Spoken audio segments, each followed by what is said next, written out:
Esse filme é produto de um projeto de pesquisa que a gente está desenvolvendo nos últimos anos, em que a gente pretende analisar o acesso da extrema-direita a perspectivas mais populares a partir não de uma ideologia de extrema-direita. A gente acredita que a extrema-direita trabalha com uma ideia de gramática. A extrema-direita da atualidade faz uso de determinados significantes, ou seja, determinadas palavras que não são neutras. Essas palavras, elas têm um significado histórico, mas para a extrema-direita há uma espécie de uso político dessas palavras. E aqui no Brasil, Bolsonaro e o representante político ideológico dele, Olavo de Carvalho, produziram uma espécie de um vocabulário, de uma espécie de uma língua, uma espécie de um idioma de extrema-direita. Palavras como, por exemplo, mimimi. Chega de frescura, de mimimi. Doutrinação marxista, marxismo cultural. Comunismo. Comunista do diabo! Liberdade de expressão. Cura gay. Ideologia de gênero. Crianças. Nós temos imagens de crianças nossas brasileiras com 4 anos sequestradas. Os seus dentinhos são arrancados. O nosso objetivo passa a ser entender como é que essa gramática se constitui, como é que é possível produzir um dicionário para entender a extrema-direita e entender a sua expansão, para, a partir da compreensão dela, combatê-la.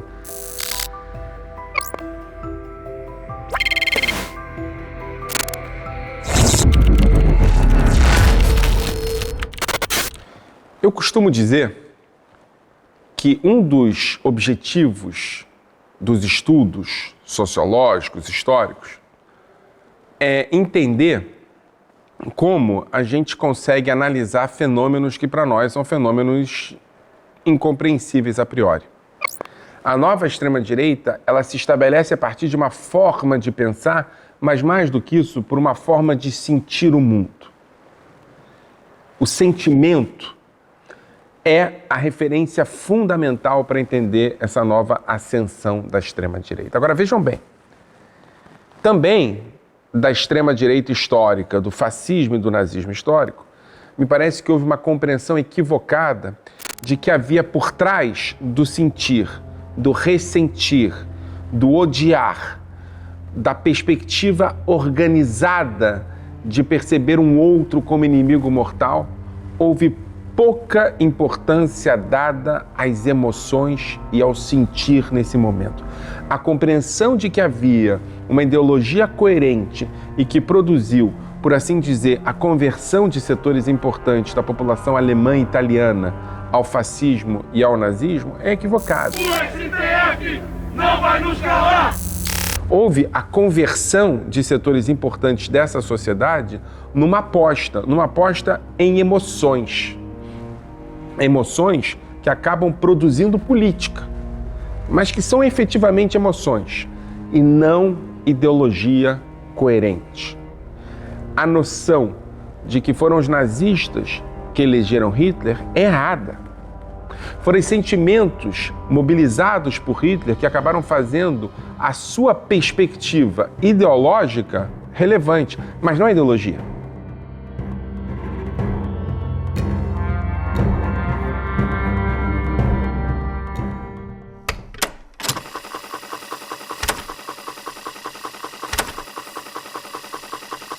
E aí, nesse sentido, eu acho que uma das categorias mais importantes que a gente tem para entender a nova extrema-direita hoje é a categoria da gramática, é a categoria da linguagem. Essa visita com o histórico e com o contemporâneo, com o fascismo histórico e com a nova extrema-direita, nos ajuda muito. Victor Kempler fala, por exemplo, de uma linguagem nazista, de um idioma nazista, um idioma que odeia metáfora, ele dizia. Um idioma baseado na perspectiva de que a linguagem tem que ser direta e cruel. De que a linguagem direta e cruel tem como objetivo fundamental produzir a guerra. Quando a gente hoje trabalha com a gramática da extrema-direita contemporânea, a gente entende, depois de muito tempo, que as palavras, que os significantes são os mesmos. O que muda efetivamente é a capacidade de compreensão dos significados.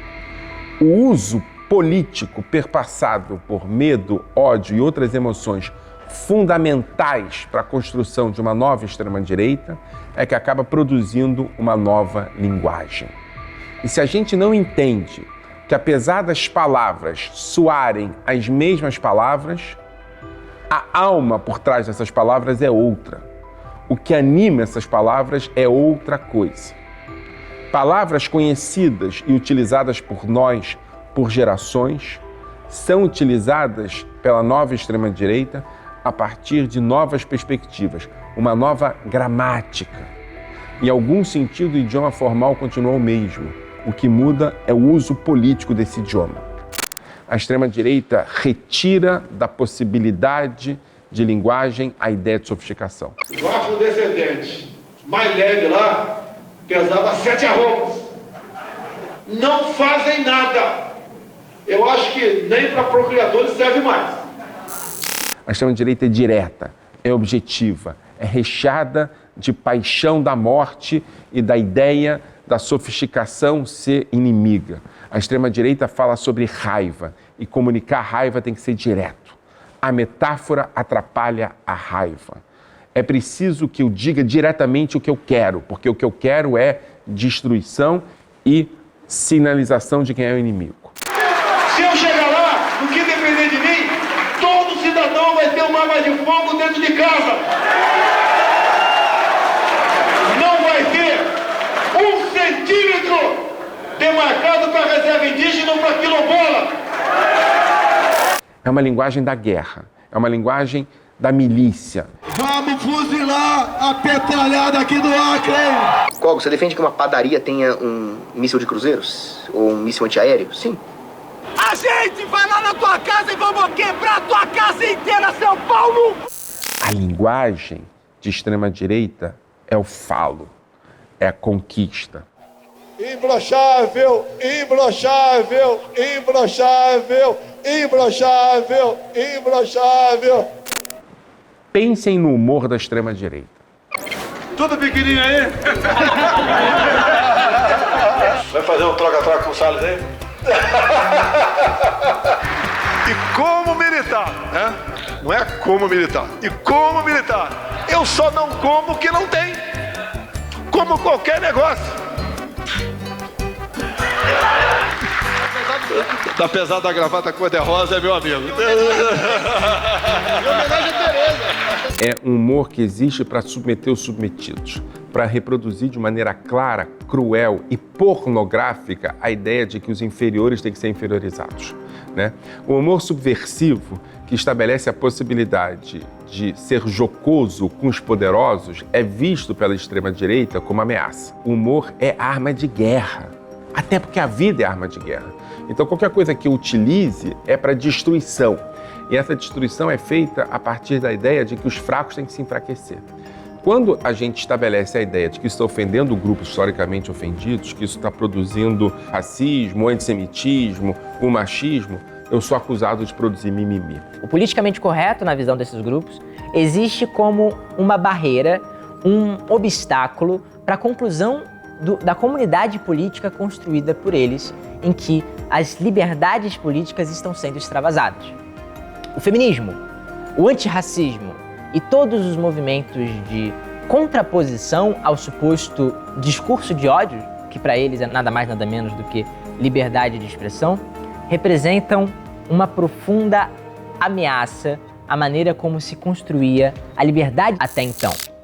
Se você chamar um homossexual de doente, eles querem te denunciar no Ministério Público. Tem a ver com o desejo que a extrema-direita tem de desregulamentação do mundo. É um mundo sem limites, sem barreiras, é um mundo onde eu posso efetivamente falar o que eu penso. Agora, esse mundo é o mundo do forte, né? Então, nesse sentido, as conexões entre extrema-direita e neoliberalismo, entre extrema-direita e violência, entre extrema-direita e milicianismo são fundamentais. E quem fala sobre a necessidade, por exemplo, de regulamentação da mídia, regulamentação das redes sociais, não está falando sobre a proteção dos fracos, está falando, na perspectiva da extrema-direita, sobre censura, sobre imposição dos valores de grupos específicos contra todos. Está falando sobre mimimi. Basicamente, hoje você não pode questionar, você não pode perguntar, e as pessoas não estão entendendo o quão perigoso é isso, né? Um tribunal que decide aquilo que você pode ou não falar na rede social. Então a humanidade encontra-se numa posição de total bundamolescência. diante da tirania politicamente correta. O politicamente correto é uma tirania. Fazem metáforas com 1984, fazem metáforas com George Orwell, imaginam uma sociedade em que o Estado controla completamente o seu pensamento. Para esses grupos, o Estado vem avançando com a regulação das redes que impede o seu espaço privado de comunicação absoluta e impulsiva. Eu acho que o nazista tinha que ter o partido nazista. Eu acho que não. Reconhecido Lembra, pela liberdade lei. de expressão termina onde a Mas sua expressão expressar- coloca a vida do outro em risco. As pessoas não têm direito de ser idiotas.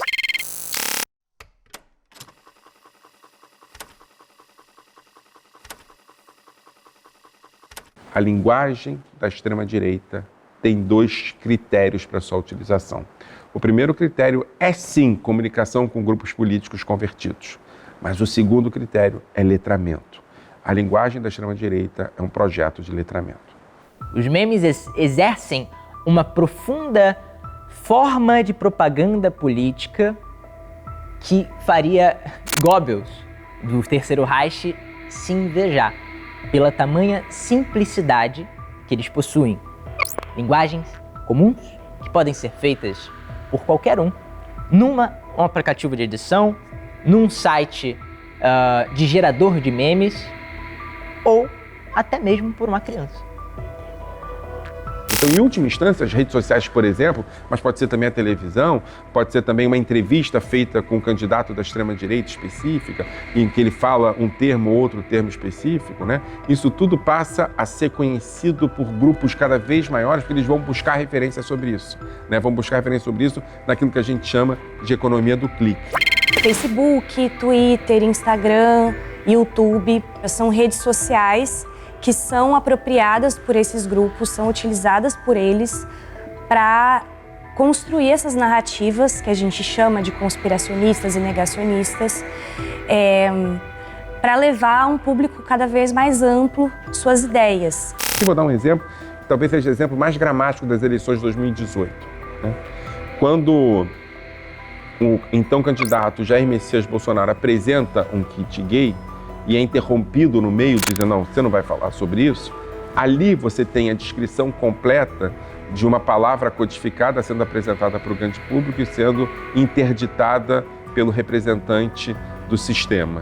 A partir daquele momento, você tem milhões de pessoas sendo alfabetizadas e letradas numa categoria específica, que foi dramática nos resultados eleitorais, que é a ideia do kit gay. Aqui, ó, vocês que votam no PT, essa aqui é a mamadeira distribuída na creche. Olha a marca aqui, ó, tá vendo? Distribuída na creche para seu filho, ó, com a desculpa de combater a homofobia. Ó. Olha o bico como é, ó. Tá vendo? O PT e a Haddad prega isso para seu filho, ó. Seu filho de 5, 6 anos de idade vai beber mamadeira na creche com isso aqui, ó, para combater a homofobia. Tem que votar em Bolsonaro, rapaz. Bolsonaro que é para fazer o filho da gente homem e mulher. O PT e Haddad, Lula, Dilma, só quer isso aqui para nossos filhos, ó. Isso faz parte do kit gay, ó. Invenção de Haddad, viu? Ela é difundida e disparada nos grupos de WhatsApp, nos grupos de Telegram, nos grupos em que as pessoas compartilham e fazem parte para se colocar politicamente, para engajar. E aqui tem uma palavra-chave para entender isso, que é a palavra de conspiração. Conspiracionismo, ou do que a gente também está chamando de complotismo, significa buscar respostas simples para problemas complexos. Quando a gente está falando sobre isso que está acontecendo no século XXI diante de nossos olhos, que é a mudança identitária, a noção de gênero, as formas de comunicação inovadoras, as formas de percepção de mundo inovadoras, as tragédias ambientais, isso tudo que acontece diante de nossos olhos de uma maneira absolutamente rápida, a impressão que se tem de quem está olhando para isso e vendo imediatamente o que está acontecendo é que alguma coisa muito grave está acontecendo, uma mudança muito grave está acontecendo. E essa mudança acaba produzindo a ideia de que tem alguém fazendo isso acontecer. Existe por trás da realidade uma intenção maior, que é a intenção de doutrinar, que é a intenção de conquistar, e que essas pessoas que estão por trás são os maiores inimigos a serem combatidos, né?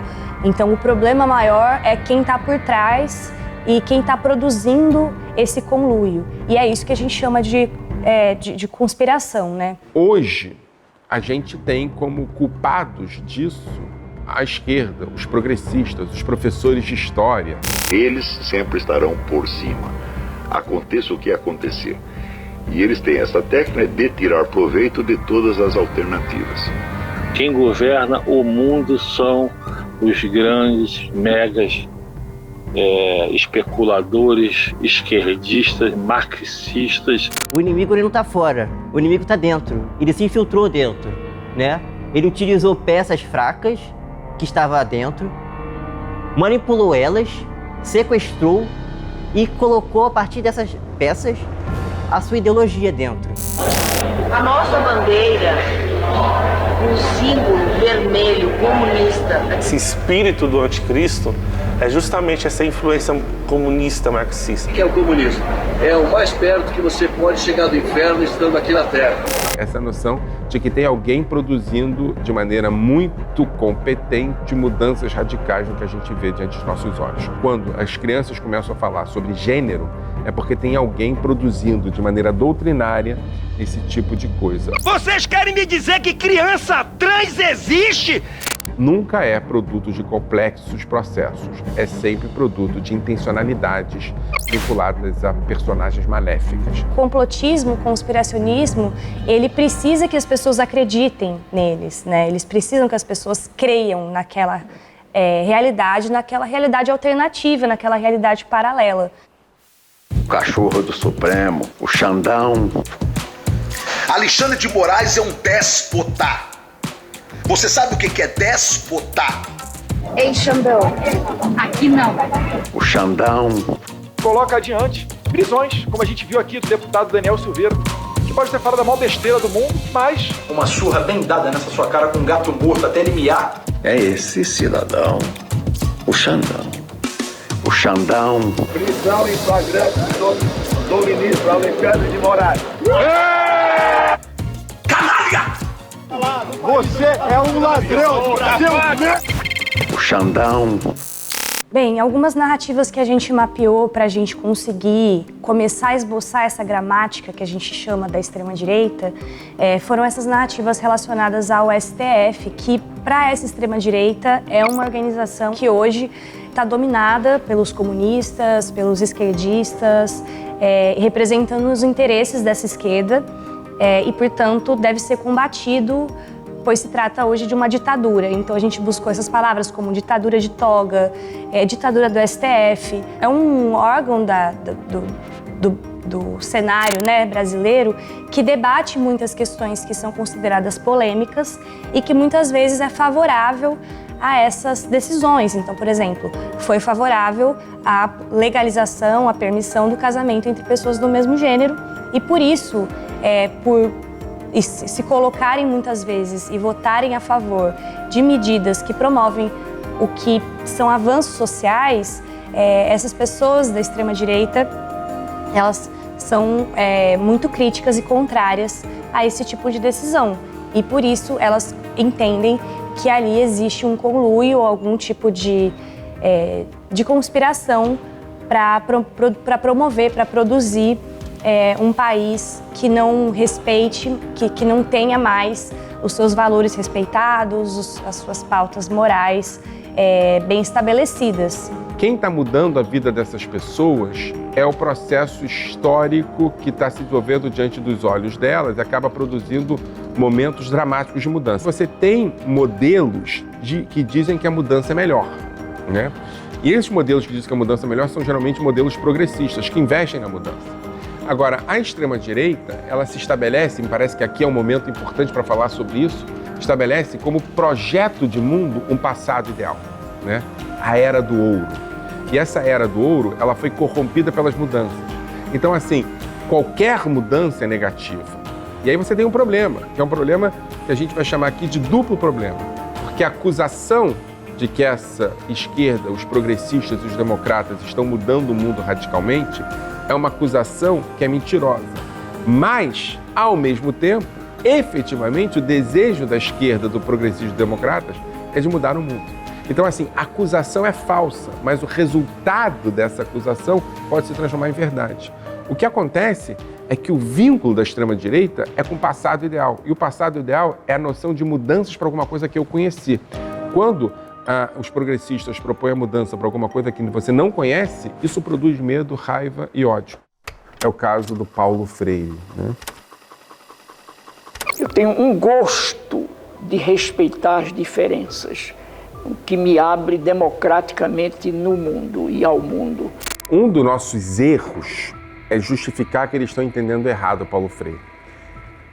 Eles não estão entendendo errado Paulo Freire. O debate não é sobre certo e errado. O debate é sobre o uso político de uma categoria, como por exemplo Paulo Freire, podia usar outras, para poder fortalecer uma percepção de mundo específica baseada, de novo, no ódio e no ressentimento. Formado aqui em cima dessa filosofia aí do Paulo Freire da vida, esse energúmeno aí que, né? Foi o ídolo da esquerda. Porque o sistema que ele montou é ruim, as falas dele são super confusas. Numa frase, quem foi Paulo Freire? Eu considero ele um genocida. Genocida. O resultado é péssimo e ele é muito feio. Tem a ver com uma categoria que a extrema-direita usa hoje muito, que é a noção de pedofilia. Crianças ocupam, na narrativa da extrema-direita, a percepção de anjos. São tábulas rasas que precisam ser incluídas, que precisam ser ensinadas, que precisam ser levadas para o caminho do bem. A noção de que essas crianças precisam ser protegidas de nós é a noção de que nós, os progressistas, pessoas vinculadas à defesa democrática, temos como interesse a corrupção dessas crianças. E como elas são anjos, nós precisamos proteger os anjos. A cabeça da criança, seus canalha, só tem inocência, pureza, fantasia. Não cometa o absurdo de destruir. Me explico.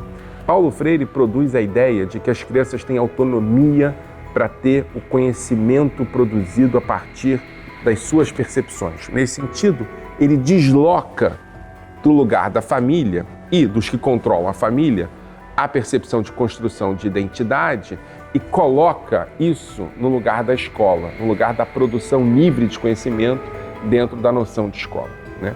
Esse lugar livre de conhecimento é a produção da ideia de que a criança ela pode ter liberdade para criar e refletir sozinha, sem precisar, nesse sentido, de uma mediação mais orientada dos pais. Ela tem a capacidade, como qualquer educando tem, não só a criança, de produzir uma reflexão autônoma e independente. É um plano ideológico dos esquerdopatas para tirar a autoridade dos pais e da família. É esse que é o jogo, senhores! Nessa perspectiva, Paulo Freire é acusado de doutrinar as crianças. Paulo Freire é acusado de ser uma perspectiva de doutrinação, onde liberdade, progressismo e autonomia são a doutrinação, né? Mas é mais do que isso. É a ideia de que as crianças não estão seguras. É a ideia de que as crianças são vítimas constantes de professores e educadores. É a ideia de que as crianças precisam ser salvas. A minha filha entrou no colégio Pedro II e com 15 dias de escola Pedro II, a minha filha me perguntou: mamãe, você é homofóbica? Mamãe, eu acho que eu não tenho mais religião. E aí, não foi para isso que eu coloquei a minha filha na escola.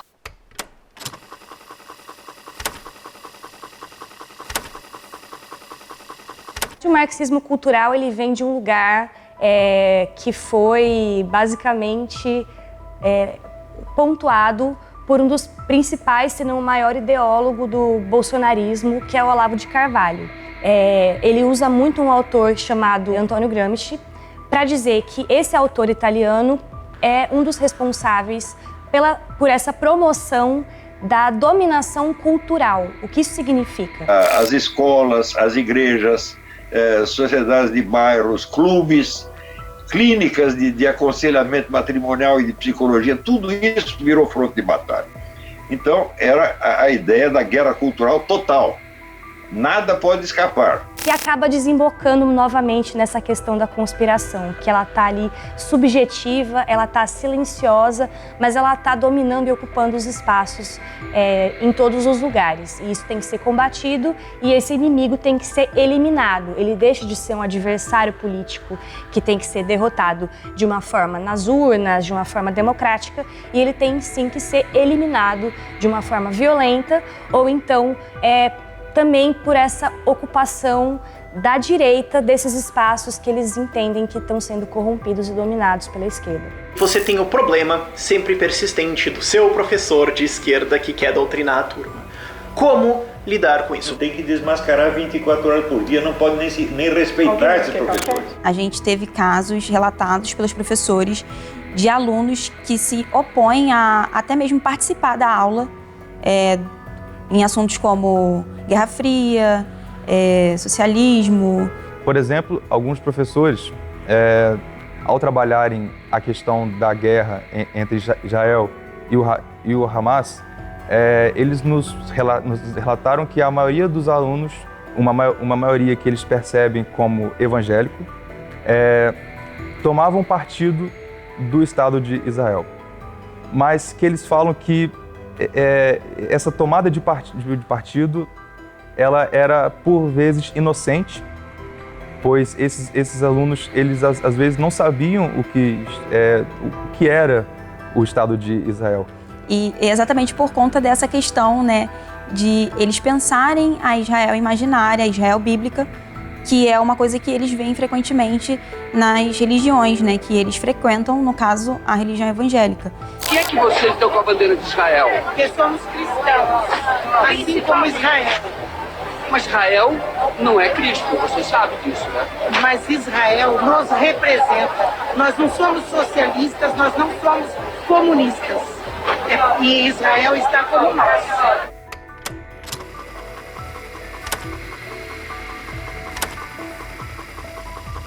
Israel significa o berço de uma civilização judaico-cristã e um país que é branco, armado, ultracapitalista e rico. E nesse sentido, Israel não tem mais nenhuma contradição e acaba sendo uma espécie de paraíso para a extrema-direita. A minha primeira impressão, quando você vai a Israel, é o seguinte: Deus existe. Para mim é isso. Deus existe, é a primeira coisa, certo? Segundo, a Bíblia é a verdade. Quando a gente pensa a lógica das igrejas evangélicas, que tomam, não só a Universal, mas outras também fazem isso, que tomam esse simbolismo judaico, eles entendem o judaísmo como a raiz da religião que eles têm hoje. Eu inicio a minha fala, senhor embaixador Iossi, dizer que eu sinto um certo ciúmes e inveja de Vossa Excelência, porque nas suas veias corre o sangue de profetas, sangue de líderes. No livro de Apocalipse, quando tem o retorno do Messias, o retorno de Jesus, você tem o retorno para Jerusalém. E eles leem Jerusalém não de uma forma metafórica, é uma forma literal, tá? Eles fazem essa leitura literal. E eles têm que preservar Jerusalém. Então eles defendem Jerusalém com unhas e dentes. Até nesses conflitos que tem ao longo do tempo entre palestinos e israelenses, os conflitos atuais, você tem uma defesa total e plena de Israel. Eles são o povo de Deus, é o exército de Cristo. Eles são um povo que está sofrendo perseguição constante. As outras nações eram grandes, Israel, pequena que era, se movimentava, ia lá e conquistava aquilo que devia ser conquistado, porque Deus estava com Israel. E aí as dimensões históricas são até um tanto ignoradas. O que importa ali são as dimensões religiosas, as dimensões da fé. Então o palestino, ele é o inimigo. Ele é o muçulmano, ele é o árabe, enfim, mistura-se tudo. Que estaria junto nessa gramática com o comunismo, com o feminismo e com toda essa conspiração típica da gramática de extrema-direita. mas aquilo que a gente chama de religião da extrema-direita. Uma noção de religião conspiracionista, uma noção de religião de embate, uma noção de religião com uma gramática específica, que é uma gramática de batalha, batalha espiritual. Guerra cultural é a cidade de Deus contra a cidade dos homens. Agora, venceremos também porque é uma luta do bem contra o mal. O Padre Júlio Lancelotti, para eles, é como se fosse o diabo. O que o Padre Júlio Lancelotti faz é o que qualquer ONG marxista ou ateia pode fazer, que é distribuir o prato de comida. Para eles, a caridade vai muito mais além, que a caridade é você pregar o evangelho. Esse Júlio Lancelotti, além de pregar, assumidamente a teologia da libertação, que não liberta ninguém, só liberta demônio, essa heresia para inverter valores e colocar o marxismo dentro da igreja, foi agora pego se masturbando.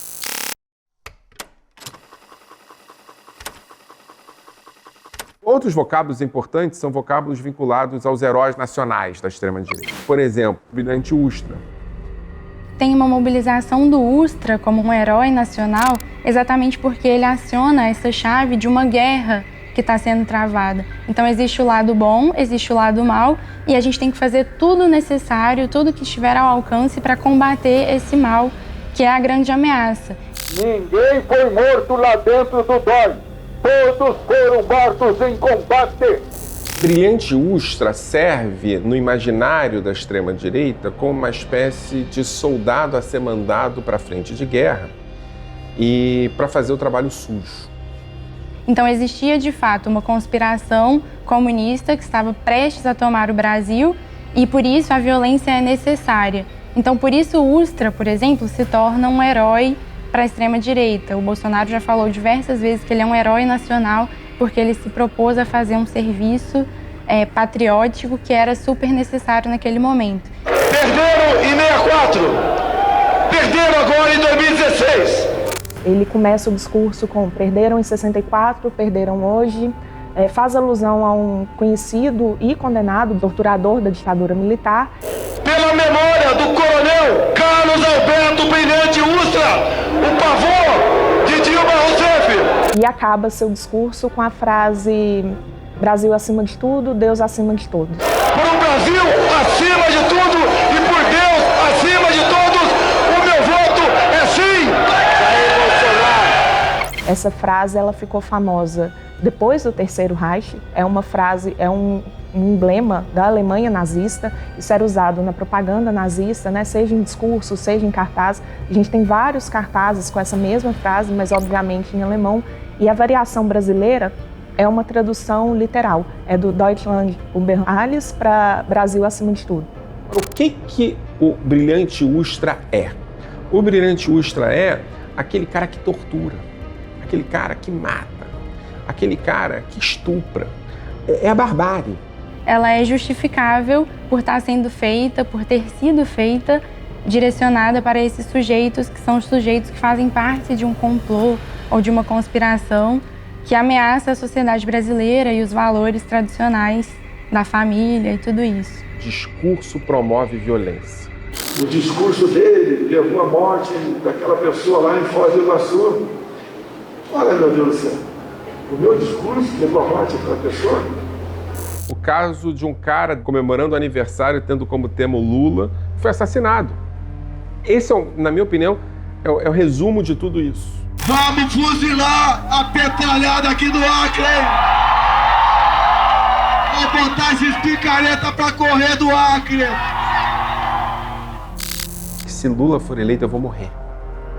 Não há outra alternativa a não ser que Lula não seja eleito, porque senão eu vou desaparecer.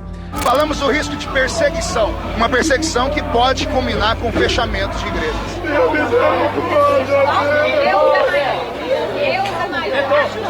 Não! Não, por favor, não! Não deixe, não! Olha o que o PT tá fazendo! O governo de Minas! A ideia do pânico moral como referência de produção de política. Eu tenho que fazer alguma coisa para evitar que ele seja eleito, senão eu vou desaparecer. Estamos indo para Brasília para salvar nosso país. Nós vamos sitiar Brasília! Nós vamos cercar os três poderes! Nós estamos tomando o poder de assalto, o poder que nos pertence! E aí, mesmo que você utilize a referência de que Lula foi eleito durante 2 mandatos e nada aconteceu com você, há uma noção, que é uma dissonância cognitiva, de que agora tudo mudou. E que agora o projeto é a minha destruição pessoal. O 8 de janeiro é produto de desesperança, percepção de roubo e medo, pânico moral.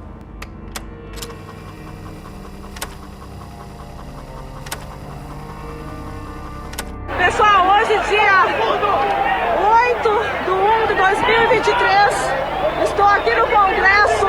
Tô subindo a rampa aqui, ó, invadindo essa poça desse Planalto aqui. Supremo é o povo! Supremo é o povo! A polícia não conseguiu conter o povo. Não conseguiu conter o povo.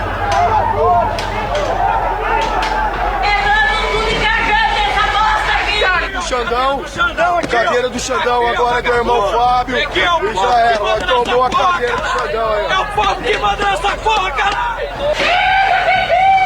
A gente monitorou também essas palavras-chave que foram usadas na comemoração, ou enfim, na marca do 1 ano desse evento.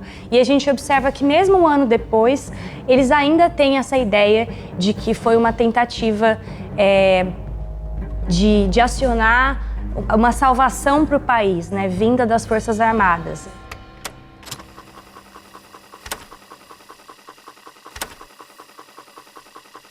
A gente tem que produzir um letramento democrático. E produzir um letramento democrático tem a ver com a localização de que a extrema-direita está produzindo um letramento antidemocrático. Esse é o primeiro momento. É entender que é preciso produzir uma forma de neutralizar palavras que não são entendidas por nós e entender que o significado desses significantes é outro. O que a gente está vivendo agora é, em última instância, a ideia de que a gente está entendendo uma linguagem que a gente não está. Então, assim, a primeira questão é desenvolver um dicionário para a compreensão dessas palavras e produzir, a partir desse dicionário, formas de neutralizar o espalhamento desse letramento por grupos que, na verdade, estão sendo colonizados por ele.